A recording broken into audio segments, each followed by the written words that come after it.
Lutte contre le terrorisme, gestion de la crise humanitaire, refondation de l'État et réconciliation nationale, les grands piliers de la politique nationale de développement ont été évalués ce matin par le Comité national de pilotage. Une revue annuelle qui a dégagé une note de 73% comme taux d'exécution physique.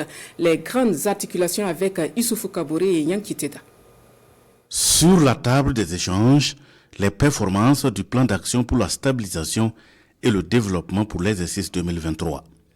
Acteurs au niveau régional, national, partenaires techniques et financiers et chefs de département ministériel autour du Premier ministre passent à la loupe le tour de force du plan d'action pour la stabilisation et le développement.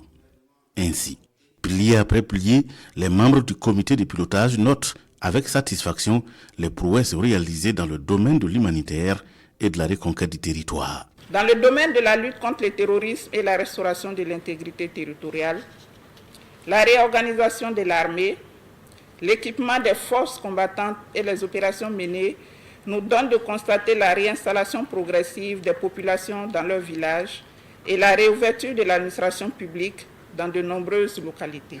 Face aux crises humanitaires déclenchées par le terrorisme et les chocs climatiques, nous avons apporté des appuis d'urgence à plus de 2 millions de Burkinabés affectés par ces crises. Nous avons également réarticulé notre soutien au relèvement des personnes concernées dans le cadre de la stratégie nationale de relèvement des personnes déplacées internes et des communautés d'accueil qui couvre la période 2023-2027. Le comité note également une avancée significative dans la refondation de l'administration et de la bonne gouvernance, ainsi qu'un record considérable sur le plan macroéconomique. Le taux de croissance du PIB réel est ressorti à 3,6 en fin décembre 2023, en nette amélioration par rapport à l'année 2022, où il se situait à 1,8%.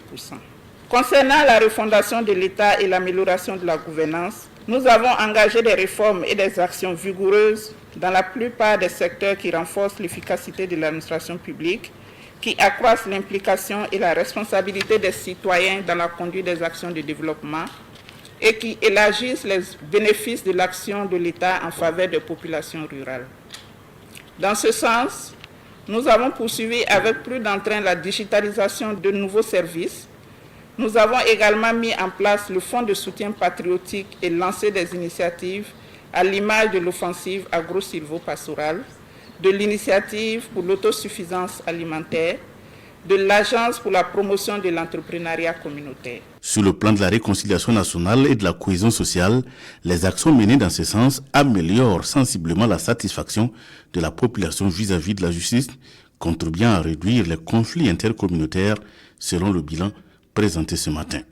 L'ensemble de ces résultats aussi autour de 73% comme taux de réalisation physique contre 59% de taux de réalisation financière.